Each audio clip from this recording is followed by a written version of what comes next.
안녕하세요 여러분, 세상돌아보기입니다. 예, 오늘은 2025년 6월 15일이고 일요일입니다. 자, 오늘은 이란 이스라엘의 충돌에 대한 이야기를 좀 해보겠습니다. 이 전면전 위기로 치닫고 있는데 지난번 1차 충돌 때보다는 확실히 훨씬 더 거세지요. 그렇지만 이게 완전히 러시아나 미국의 조종을 받고 있지 않느냐? 그건 아닌 것 같습니다. 그리고 국내 언론 보도가 많이 좀 취약하죠. 여기서 미국의 역할이 뭐냐? 사실관계조차도 정확하지가 않아요. 그래서 현재 여기에 미국의 역할, 그리고 드러나 우리나라 언론에서 전혀 보도가 되지 않고 있는 러시아의 역할. 아시는 분은 아시겠지만 작년 6월에 러시아가 북한과 상호방위조약을 맺었지요. 자, 그건 한반도에 미친 지정학적 영향이 엄청나게 큽니다. 거기에 대한 분석도 당연히 없죠. 우리나라 소위 전문가들한테서는 뭐 언론을 말할 것도 없고. 금년 1월에 뒤에 보여드리겠습니다만은 러시아가 이란과 전략적 동반자 협정 같은 걸 맺어요. 그리고 지난번에 이제 네타냐후가 정치적 위기를 탈출하기 위해서 이란을 계속 공격하려고 했죠. 이란은 지난 수십 년간 변화가 별로 없어요. 계속 핵 개발 준비하고 왔죠. 미국과 협상을 위해서 핵 개발했을 겁니다. 자, 그 공격 가능성이 높아지자 러시아가 이란에다 무기를 지원을 했어요. 자, 그런 관계가 있는데 여기서 이스라엘이 뭐 절대적인 군사력으로 이란을 저는 압도할 만큼은 절대 안 된다고 봅니다. 예. 그래서 이렇게 무모한 공격을 한 것이라고 기본적으로 보고 있고, 그 뒤에 좀 더 심해지면은 러시아가 당연히 개입하게 되어 있습니다. 미국은 후티하고 지금 휴전을 하는 입장이에요. 이스라엘은 지금 신용만 하는 거죠. 도와주는 척. 자기에 이제 복잡한 것들이 있어요. 네, 자, 거기에 대해서 뭐 제가 100% 알고야 말씀드리겠습니까? 그렇지만 나오는 신호를 가지고 그런 거에 대한 관련된 생각을 여러분이 이제 여러분 생각을 정리하는데 또 향후 다른 추후 사안이 발생했을 때 전망할 수 있게 그런 계기가 되길 바라는 입장이고요. 우리 언론과 전문가들은 그런 역할을 전혀 해주고 있지 않죠. 예, 보겠습니다. 자, 언론이라는 게 여러분 이거 한번 보십시오. 오늘 청와대에서 안보실 차장 세 명의 차장과 또 AI 뭐 수석인가? 예, 이걸 임명을 했는데 속보를 이걸 보고 제가 알았거든요. 이거 한번 보십시오. 언론이라는 게 얼마나 오류가 있을 수 있는지. 이게 JTB죠. 이건 아마 제가 알기로는 전주 쪽의 방송인 것 같은데. 뭐랄까, 민주당과 이재명에게 유리한 보도를 많이 하는 그런 방송으로 보입니다. 그래서 국가안보실 1차장 김현종, 2차장 이몽순, 3차장 오현주 여자입니다. 자, 이걸 보고 이거는 이제 순수한 실수라고 좀 봐요. 빨리 내기 바빠서. 그런데 기본적으로 사람은 확인을 해야죠. 저도 이 김현종인 줄 알았습니다. 예전에 문재인 때 국가안보실 2차장을 했던 김현종인 줄 알았는데 아니더라고요. 다른 사람입니다. 자, 이건 실수입니다. 군 출신 김현종이에요. 다른 사람입니다. 자, 그 다음 볼까요? 이런 것들은 악의적이죠. 이제는 단순한 실수가 아니고, 실수도 사실은 몇십만 명이 보는 구독자가 100만, 200만이 넘어가는 언론이 그런 실수도 하면 안 되는 거죠. 자, 위에 거 볼까요? 이재명 대통령 당선에 주한 미군 180도 뒤집힌다. 좀 개인적인 비난인 것 같아서 제가 좀 싫을까 말까 했는데 저는 이 그림 속에 있는 분이 누군지 모릅니다. 내용도 보지도 않았습니다. 제목만 보고 말씀드리는 겁니다. 주한미군이 180도 뒤집힌다. 이것은 이재명한테 칼을 든다. 뭐 이런 분위기를 일으키는 내용이거든요. 근데 이런 분들이 소위 전문가라고 해서 말씀을 하지 않겠습니까? 지난 내란 사건 때 과연 윤석열이 기별을 했겠느냐. 미국에다가 군을 동원하면서 당연히 안 했겠죠. 네.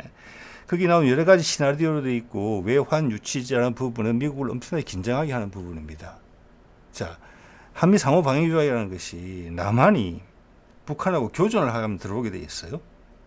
그러면 남한의 정부는 항상 평화적이면은 남한의 한반도 교전이 발생한다는 것은 북한의 침공을 의미하는 거예요. 그래서 미국이 와서 도와준다.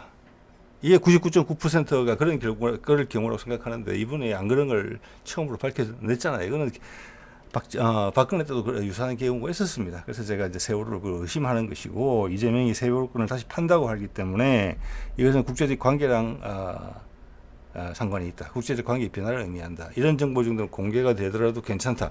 그건 당연히 북한과 관계가 있다고 보고요. 근데 이번에 외환 유치를 했다는 부분이 이제 특검을 하게 되면 나오게 될 텐데, 그러면 한미 상호 방위 조약이라는 것이 남한이 북한에 시비를 걸어가지고 좀 그럴 개연성이 상당히 높잖아요. 전쟁이 발생해도 미국이 들어오는 거예요. 근데 미국은 북한하고 지금 조용히 잘 지내고 싶어 해요. 한반도 상황이 안정되기를 원해요. 그래서 북한이라는 협상 카드를 남겨놓고 싶어 해요.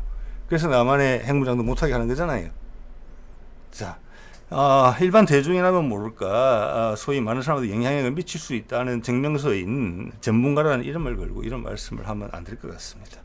두 번째, 밑에는 소위 이제 진보 계열, 진보당 출신들이죠. 과거 진보당 출신, 현재 진보당 의원, 그래 알고 있습니다. 외교 전문가. 이재명은 트럼프를 어떻게 견뎌낼 것인가? 힘든 시간 지나갔어요. 트럼프가 저러는 것은 우리나라한테 특수하게 그러는 경우는 아니에요. 왜 남북 문제에서 북한과의 종전선언에 대한 이미지를 트럼프가 강하게 풍겨오는 것을 알고 있는 것인데, 그럼 남북 소통을 의미하는 것인데, 왼쪽에는 두 전문가 김준영과 김정대는 남북 평화 통일을 원치 않는 것입니까? 진보당 출신들은? 아니죠. 이거는 뭐라고 할까? 약간 조회수 올리려는 그런 것으로밖에 안 보이는데 본인들의 명예에 누를 끼친다고 생각을 해요. 자, 이것은 뭐냐? 진보당 계열이 전반적으로 옛날에 뿌리가 반미에 기반을 둔 그런 정서를 갖고 있기 때문에 그래요. 근데 지금 세상이 바뀌었잖아요. 돌아가는 여러 신호들이 나오는데 아직도 거기에 기대서 이런 주장을 하는 거거든요. 우리는 기본적으로 미국한테 꼼짝 못한다는 부분이 들어있어요. 안 그래요. 특히 김종대는 군사 분야에 대해서 많은 이야기를 하는 것으로 제가 알고 있습니다. 예, 자, 엉망진창이 됐다는 것인데, 이것은 세상이 엄청나게 많이 바뀌고 있다는 것을 의미하기도 합니다. 이런 오류들 속에 있는데, 이란 이스라엘 전쟁에 있어서는 더더욱더 오류가 많아요. 그런데 하나 다른 것은 이스라엘 악행에 대해서 전 세계 언론이 대중이 공감을 이미 많이 하고 있기 때문에 언론이 플레이를 할 수 있는 공간이 좀 적어요. 그래서 유럽의 고위, EU의 고위 예전에 외교관이 이런 말을 했습니다. 이것은 너무 언론 컨트롤이 안 되고 있다. 그래서 할 수 있는 게 별로 없다. 이런 조작이 힘들다는 뜻입니다. 그것은 반대로 그만큼 네타냐후가 급했다는 겁니다. 궁지에 몰려서. 똑같습니다. 그만큼 궁지에 몰려서 윤석열이 그런 짓을 벌이려는 겁니다. 오랫동안 계속 궁지에 몰리면서 이제 환각증상까지 왔다는 거죠. 헛것이 보이는 거죠. 왜냐하면 된다는 확신까지 생겼으니까.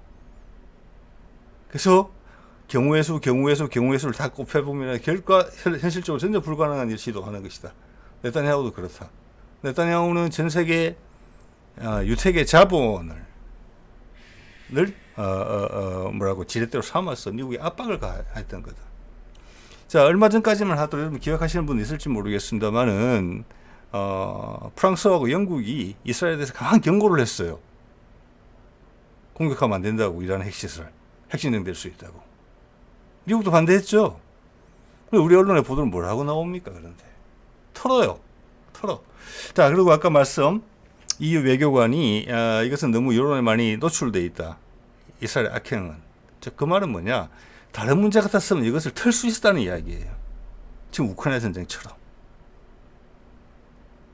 그래서 우리는 자유 언론의 세상에 살고 있지 않습니다. 전 세계적으로.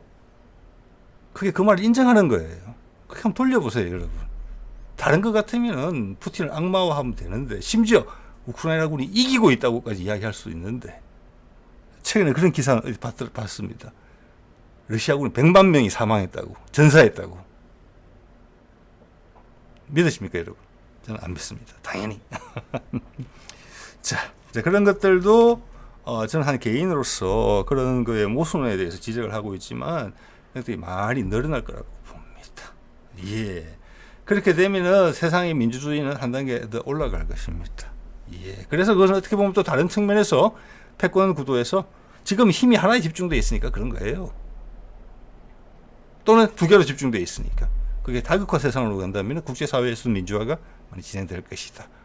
언론도 이렇게는 못한다 더 이상 이런 생각을 해볼 수가 있습니다. 자, 볼까요? 대표적인 이제 사례를 두 개 다 MBC네요. 고르다 보니까 핵 협상 직전 선제 공습, 트럼프 전략도 흔들, 이란 보복의 텔아비브 불바다, 전면 전가나 오른쪽 거는 공감이 갑니다. 이란 보복의 텔아비브 불바다. 이거 지난번에 네타냐후가 군사적으로 기함을 했거든요. 그때 1차적으로 공군기를 이용해서 폭격을 하려고 했지만 제한적인 성과를 얻고 제대로 목표 달성을 못합니다. 그때는 러시아가 도움을 준 전자전 방어막에 걸렸다는 것으로 평가가 되거든요. 그리고 거기에 대한 이란의 보복 대응 딱 2번 했죠. 그때도 트럼프한테 이야기했습니다. 이란도. 당연히 푸틴한테도 이야기했겠죠.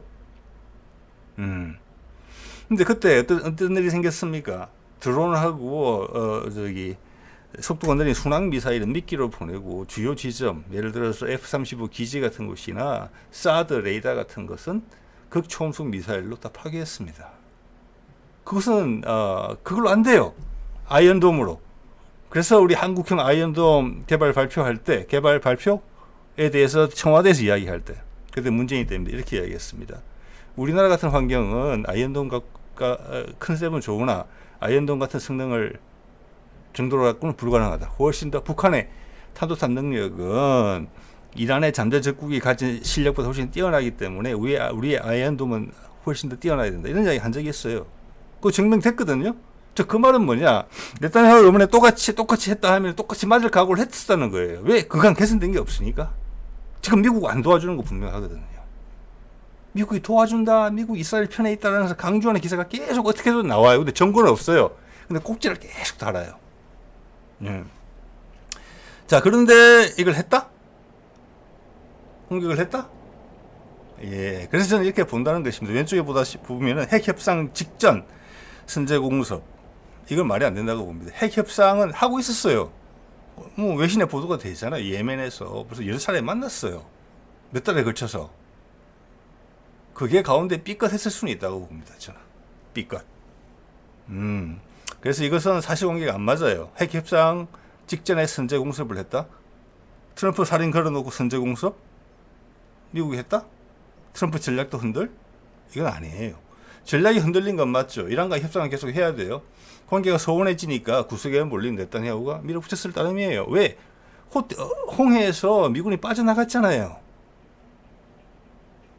이스라엘 친구들은 자꾸 없어지고 적의 숫자는 늘어나요. 네. 자, 그런 것들이 이제 이런 것들의 좀 맹점이라고 봐지고요.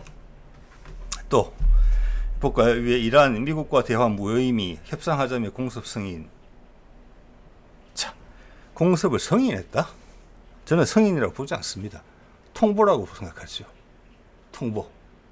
예, 네타냐후는 그 정도 사람이 아닙니다. 통보한 거예요. 그리고 여기서 핵심 우리가 생각해 봐야 될 부분은 왜 계속 경고를 했잖아요. 유럽도 경고하고 G7이 다 경고한 거예요. 미국도 다시 포함해서 이란 폭격하지 말라고. 왜? 세계 대전 될 수 있으니까. 이란도 핵무기 가지고 있으니까. 쉽게 이야기하면. 근데 그걸 무릅쓰고 냈다냐고 했다는 겁니다. 근데 그걸 미국이 승인했다고요? 핵진전으로 발발할 수 있는 전쟁을?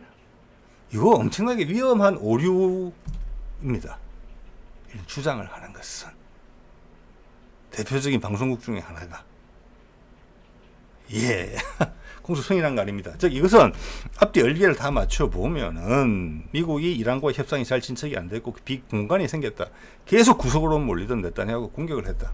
그런데 제가 이게 하나 이상한 것은 지난번에 이스라엘 1차적 공격을 잘 막았었단 말이에요. 근데 지금 보면은 모사드, 이란 내에서 활동하는 모사드가 많이 있는 것 같습니다. 그래서 요인을 요번에 암살한 것은 이란의 수도에 가까운 내부 깊숙한 곳에서 모사드 요원들 또는 그들의 끈앞풀들이 테러 공격을 감행한 거예요. 드론을 이용해서. 그런데 지난번에는 이스라엘 공군기들이 무력해졌었는데 지금은 그게 다시 활발해졌다?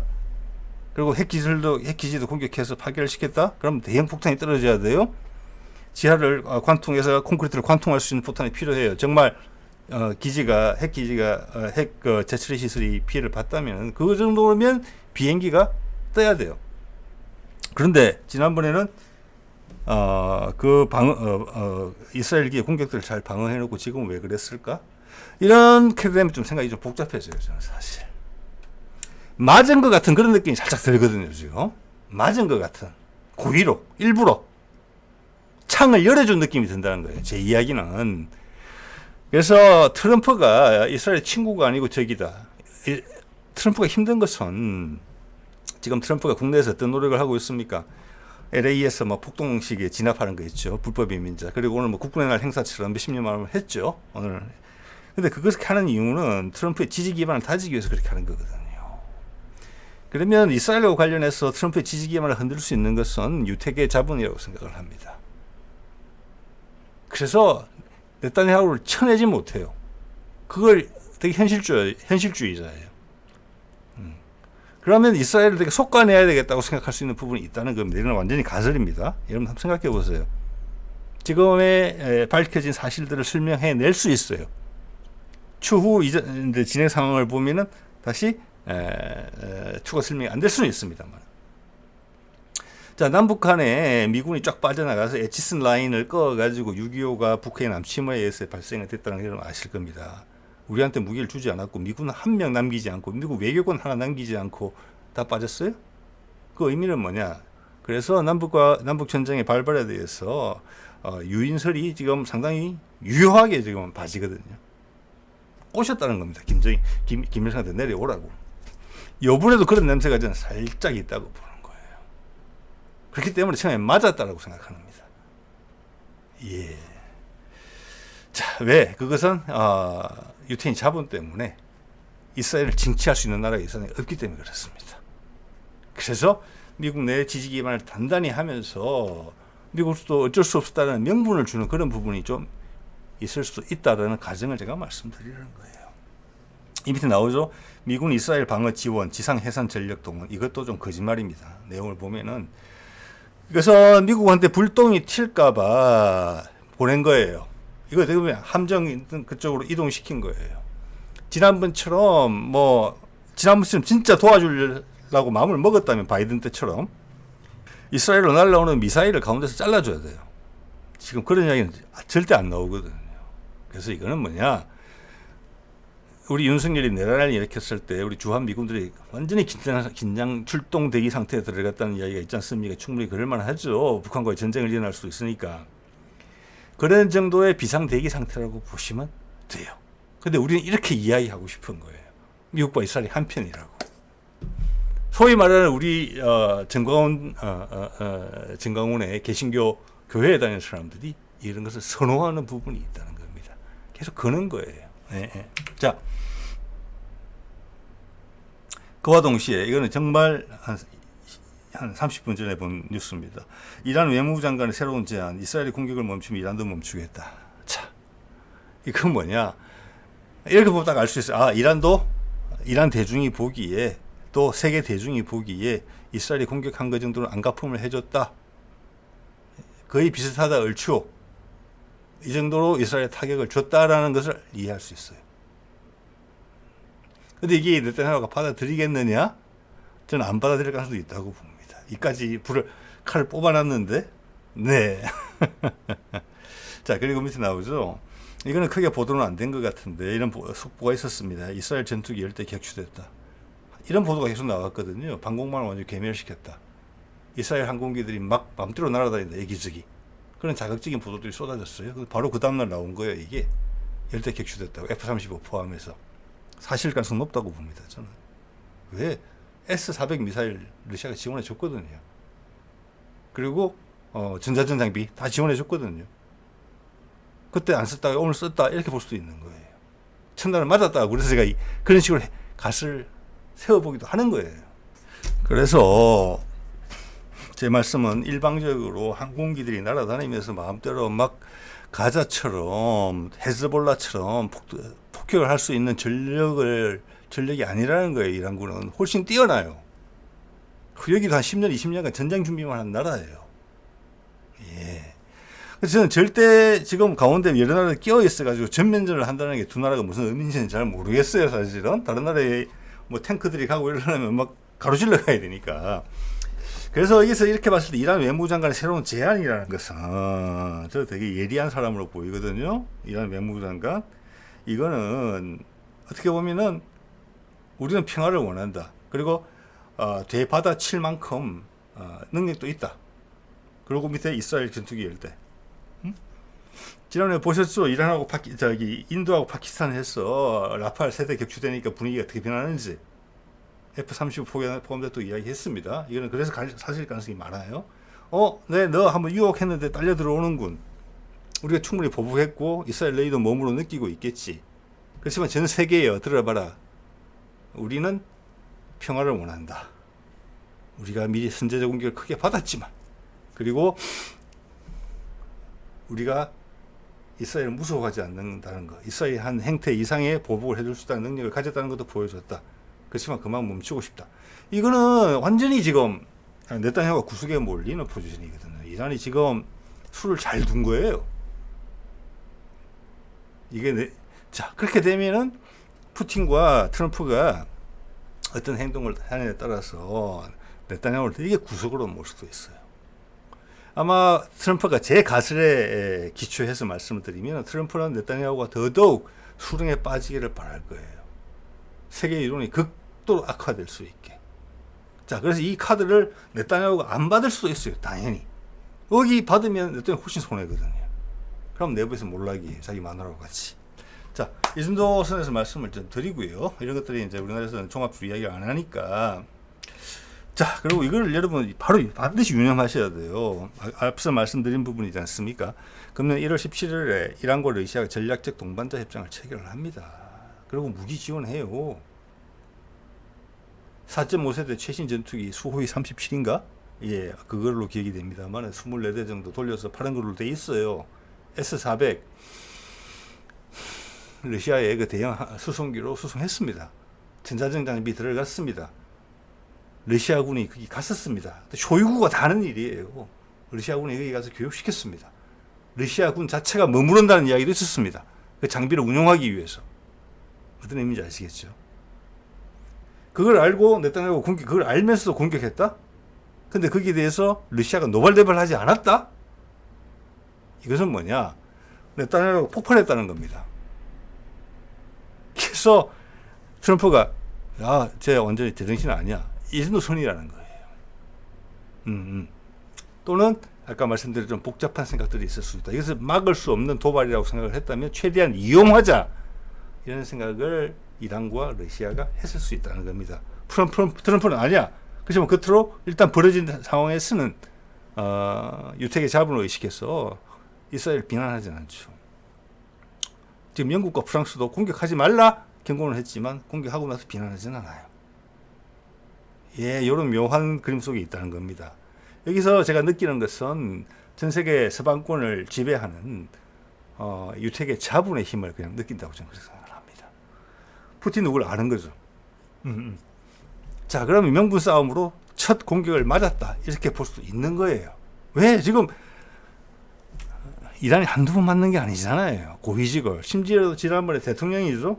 그 밑에 이제 정신적 지도자 바로 밑에 대통령. 우리나라의 대통령은 좀 다릅니다. 약간 국무총리 비슷한 급이에요. 그 헬기 사고로 죽었죠. 그거 저는 이스라엘 했을 가능성이 없다고 봐요. 그래서 한두 번 겪은 일이 아니에요, 지금 이게. 자, 그 정도 선을 각각의 구성원들의 이 사안에 관련되어 있는 구성원들의 입장에 대해서 조금 더 사실에 기반해서 저는 말씀을 드려보는 겁니다. 거기 덧붙여서 제 가실로 말씀드려보는 것이고요.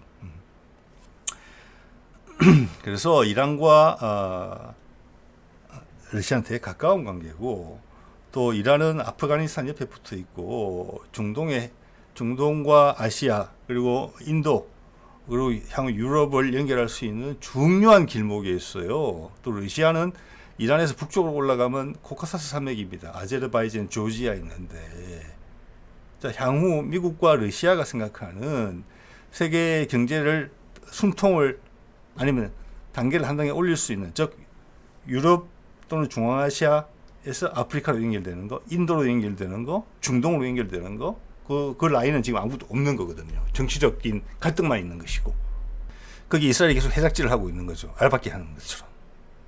자, 그래서 그 이해관계에 대해서는 과거에 제가 말씀을 드린 바가 있습니다. 얼마 전에 이게 세계적으로 갈 수는 없는 부분이에요. 당연히. 이렇게 되면 우크라이나전도 끝나는 것이고 또 우리의 주요 관심사인 북미 종전선언도 물 건너가는 거예요. 자, 그걸 바라는 세력들은, 그런 것이 물 건너가기를 바라는 세력들은 이걸 계속 부추기고, 그런 것들이 아까 제가 잠깐 소개드렸던 우리나라 기사들의 끝부분에 꼬리를 계속 달면서 나온다는 거죠. 그런 식으로. 예. 자, 그때도 로이터 통신을 보면 그런 말이 있어요. 북한처럼 상호방위 조항은 없어. 이런 게 있거든요. 그래서 군사적으로 다 지원했고, 이스라엘이 제정신이라면은 함부로 건드릴 수가 없는 나라예요. 이란은. 예.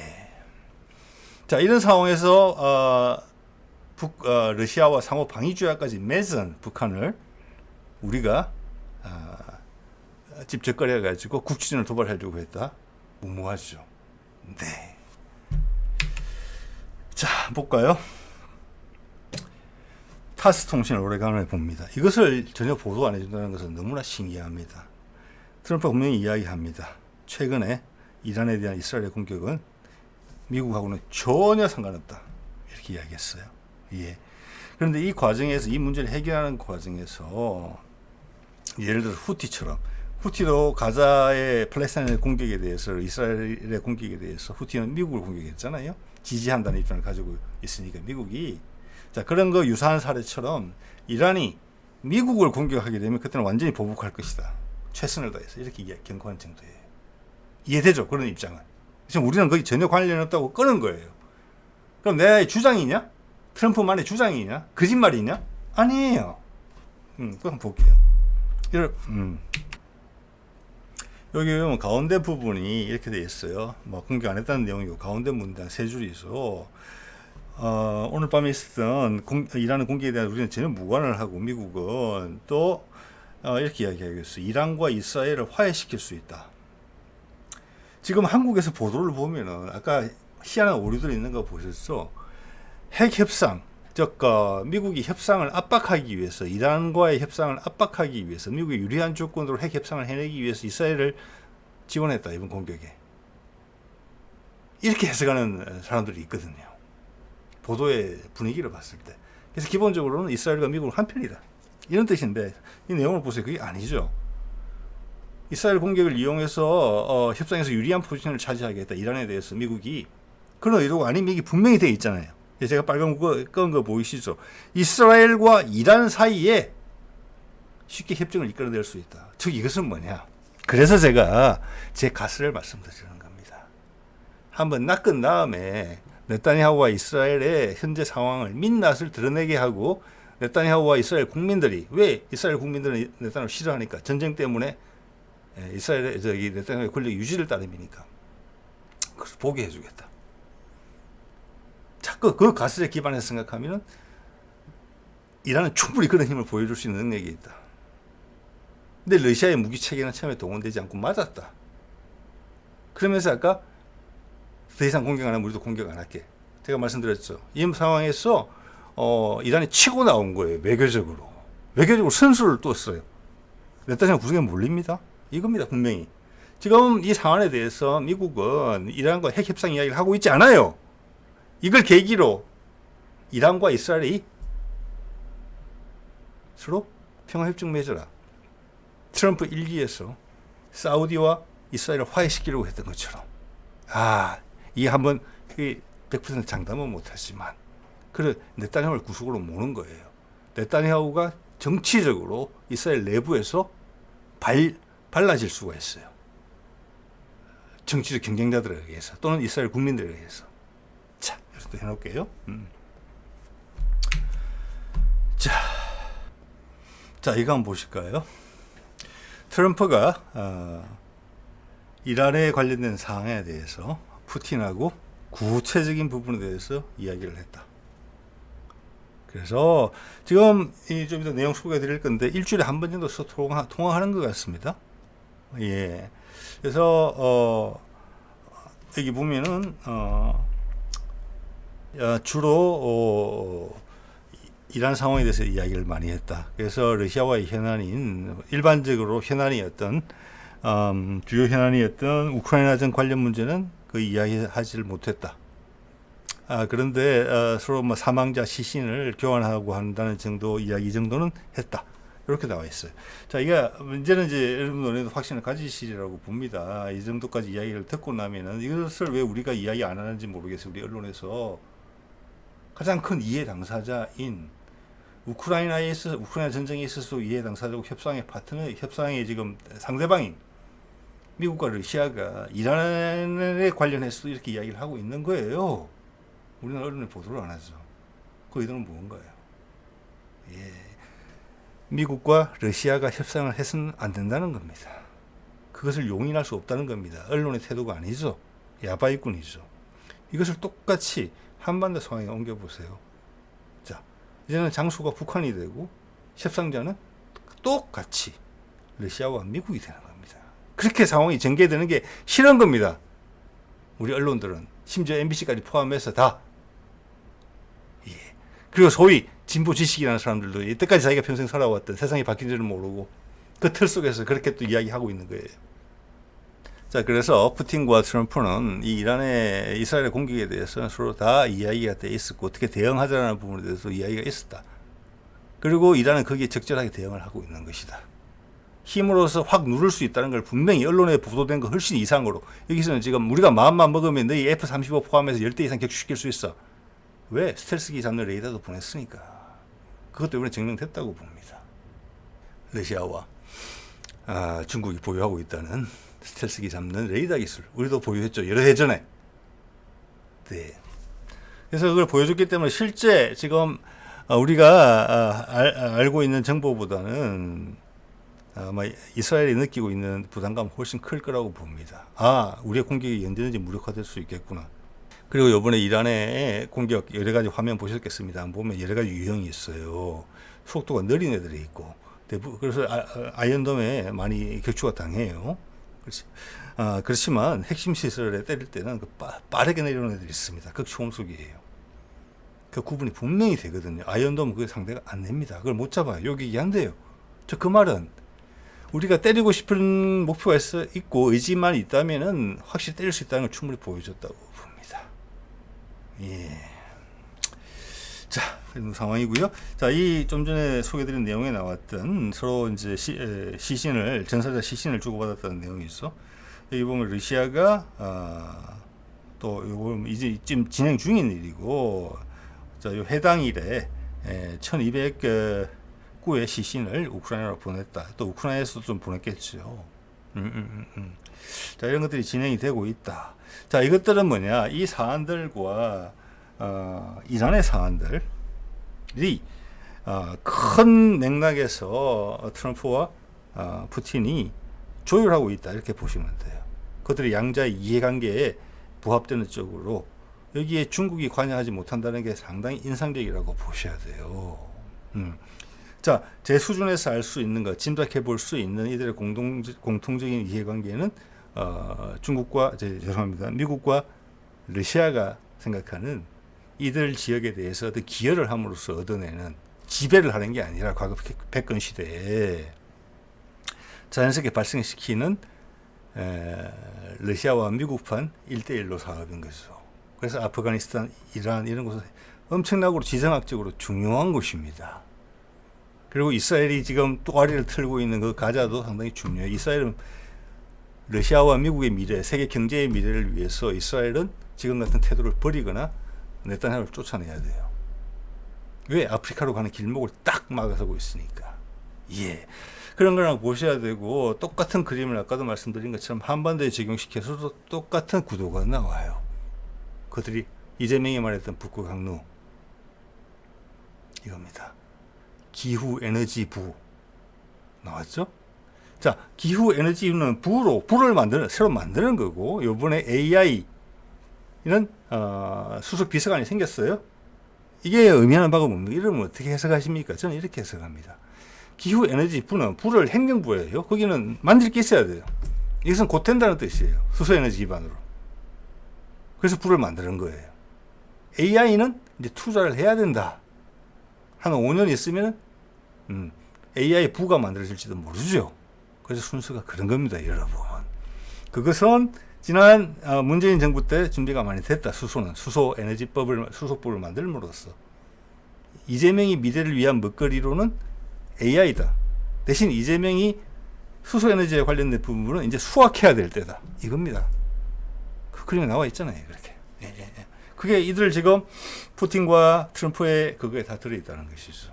왜? 세계 경제 지형이 바뀌니까. 아프리카도 이제는 소위 말해 산유국이 될 수 있는 거예요. 재생에너지라는 관점에서 소비가 돼야 되고 소비력이 올라가요. 그럼 거기로 통하는 물류망이 중요해지는 거예요. 세상이 다 바뀌는 겁니다. 지금은 허허벌판인 황량하기 그지없는 시베리아, 동시베리아가 투자 바람이 분다는 것이죠. 그래서 경제가 커지는 거예요. 그럼 미국 달러가 투자가 되는 거예요. 그러면은 지금까지 중국과 손을 잡고 벌여왔던 브릭스의 확장 이런 게 덜 의미 있어지는 거예요. 미국이 말 안 들으면은 브릭스 키우면 돼요. 러시아는. 그죠? 중국 손잡으면 끝이에요, 미국은. 자, 이거 한번 볼까요? 제가 타스에서 같이 본 내용인데, 위에 보면 의미가 있죠. 러시아 사람들이, 이란에 있는 러시아 사람들이 소개가 되고 있습니다. 그래서 첫 번째 버스가, 아제르바이잔, 코카사스 쪽으로 이동했다. 그 바로 이란 위에가 코카사스니까, 그걸 이동했다는 뜻입니다. 자, 이걸 또 뭘 보여줍니까? 우리나라에서는 그것만 보도가 되고 있죠. 미국이 이스라엘 공격 전에, 미국 대사관 사람들 빠져나와라라고 이야기한 거. 러시아도 똑같은 게 있었다는 겁니다. 그래서 공감하고 교류하고 있었다는 거예요. 그렇기 때문에 이것만 이 사실 하나만 딱 들이밀더라도 러시아와 미국이 같이 알고 있었네. 그러면 러시아도 승인을 했나요? 이스라엘이 이란을 공격하는 거? 우리는 미국이 대사관 소개하는 거 보고 미국이 이스라엘의 공격을 승인했다고 표현하고 있잖아요. 그것은 그들의 엄청나게 뭐라고 할까? 악의적인 오보죠. 의도적인. 자, 그런 거 느끼실 수 있으리라고 보고요. 그 밑에 내용 보세요. 이게 한 칼이 있는 겁니다. 이 타스의 구성은 탄탄해요. 기사가 이거 보면 베트남이 브릭스 파트너가 된다. 예. 이러면 옆에 태국도 지금 전통적인 우방으로 알려져 있죠. 미국에 태국도 가입 신청했어요. 여기에. 예, 그래서 미국이 여기서 제대로 처신을 못하게 되면은 푸틴은 그냥 브릭스 강화시키면 돼요. G7은 갈수록 위상이 떨어지거든요. 우리 지금 G7 미팅을 이재명이 가기로 돼 있는데 우리나라에서는 G7 미팅을 이렇게 번역을 해요. 선진 7개국 모임.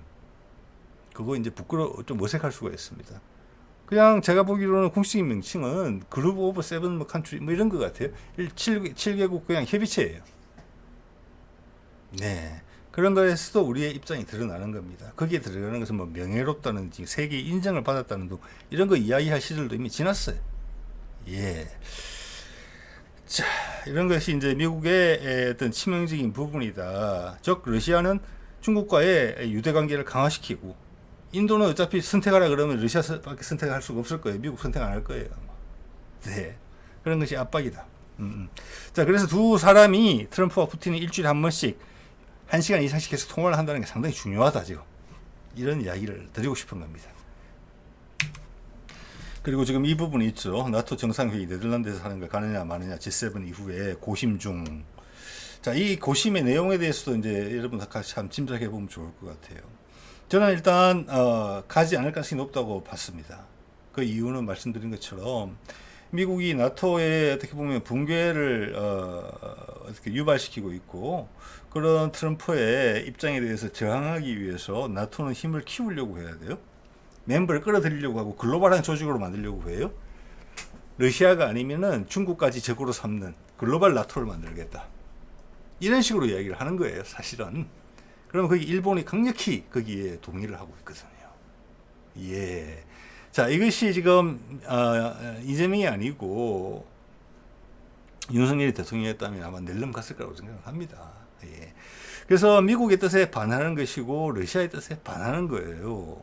그럼 우리 지금 안보실의 구성을 봤을 때도 또 제가 쭉 말씀드린 내용들 여러분 감안하시더라도 그리고 오늘 말씀드린 내용도 감안하시더라도 여기에 가면은 오해 소지가 있는 부분이 있어요.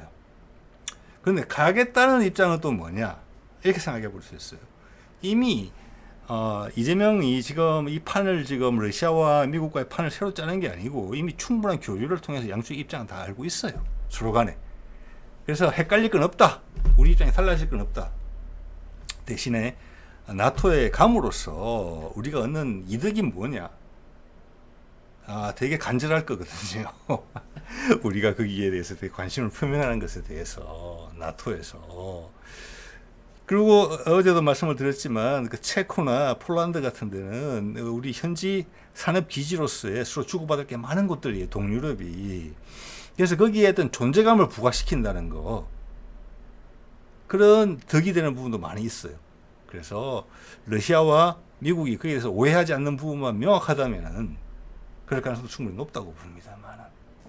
자, 그렇게 되면은 지금 이재명이 생각하고 있는 우리나라의 위상이, 예를 들어서 문재인 때 우리가 뭐 세계 5위의 군사력에다가 뭐 10위권의 경제력이다. 근데 실제 두 개를 합치면은 어떻게 되느냐?